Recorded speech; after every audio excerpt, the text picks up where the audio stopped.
Ngayon naman ay gagawa tayo ng tulips. Sa mga nahihirapan pa rin diyang gumawa ng tulips, nako, try lang din ng try. O kaya naman, try nyo yung ganitong way. Bali, sa isang petals, gagamit tayo ng 1 3/4 na passy wire. At ayan, yung isang passy wire, binawasan ko lang siya ng 1/4. Ayan, yung kulay red na yon, bali 1/4 kasi ang sukat niyan. Kaya, yan yung ginamit kong pang sukat. At itabi mo muna yung pinutulan natin na yun. At ito naman yung isang passy wire. Pinold ko lang siya, pero medyo mahaba ng konti yung isa. Para at least kapag pinold natin ng ganyan, ay humabol yung sukat niya. O diba, ayan, pumantay siya. So, sa pag-fold nito, bali pa side ha.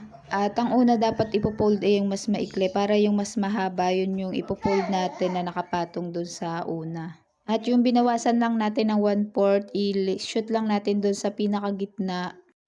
At i-fold din sa pinakagitna, tapos i-twist lang natin ng 2 beses. At i-fold pababa.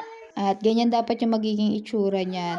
Yung binawasan natin, pwede naman siyang hindi bawasan, pero sayang kasi yung pinagputulan natin na yun, pwede pa natin gawing teasel. Kung sasabihin nyo naman, bakit hindi ko nalang hinati sa gitna? Mas maliit kasi yung magagawa nating petal kung hahatiin lang natin sa gitna. Pagkalaki, masimasin lang para medyo lumapad yung petal at medyo kumurve siya.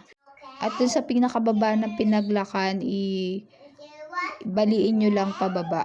At ito na yung magiging itsura niya. Kung mapapansin nyo, dun lang sa bandang baba yung medyo curve at dun sa bandang pinakataas, parang wala nang pinagbago. At sa paglalagay ng hot glue, hindi ko sinagad sa pinakataas. Gusto ko kasi yung medyo nakanganga yung tulips. At sa paglalagay ng hot glue, dun nyo ilagay sa medyo loob. Para at least kapag dinikit natin, hindi nakikita sa labas yung mga glue stick. At pagkatapos kong idikit ng tigda-dalawa, saka ko naman yan pagtataklobin.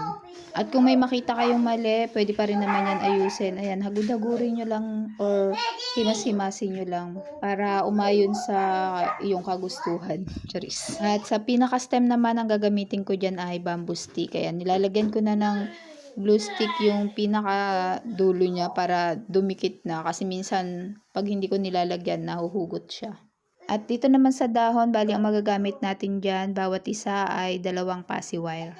Ganyan lang naman kadali, bali fold mo lang pareha sa pinakagitna. Then connect na, kung yung isa pataas, yung isa naman pababa. At yung pinaka nasa taas, i-twist mo lang ng 2 beses. At i-fold na pababa, then lock mo na. Ihampas sa camera at ayan, magic, 2 na. Charis.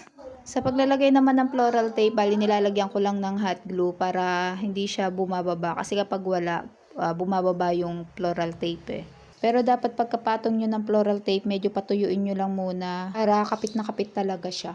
Kung sa bulaklak nyo may mga butas-butas na ganyan, pwede nyo yan lagyan ng melt glue. Di kasi talaga may iwasan yan lalo na kapag manipis yung passy wire.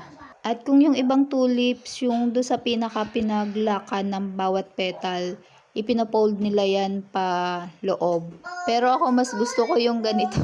May bata na namang maingay, wala na talaga tayong maayos na voiceover.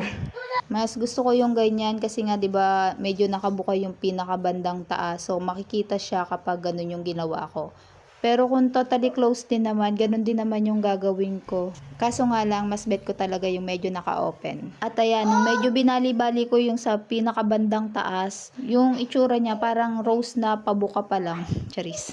Kayo, ano sa tingin nyo? Rose to or tulips? At ito na nung pinagsama-sama, di ba? Napakaganda. Rose ka man or tulips, bet pa rin kita. Charis. So, ayun lang. Thank you for watching. Bye. God bless.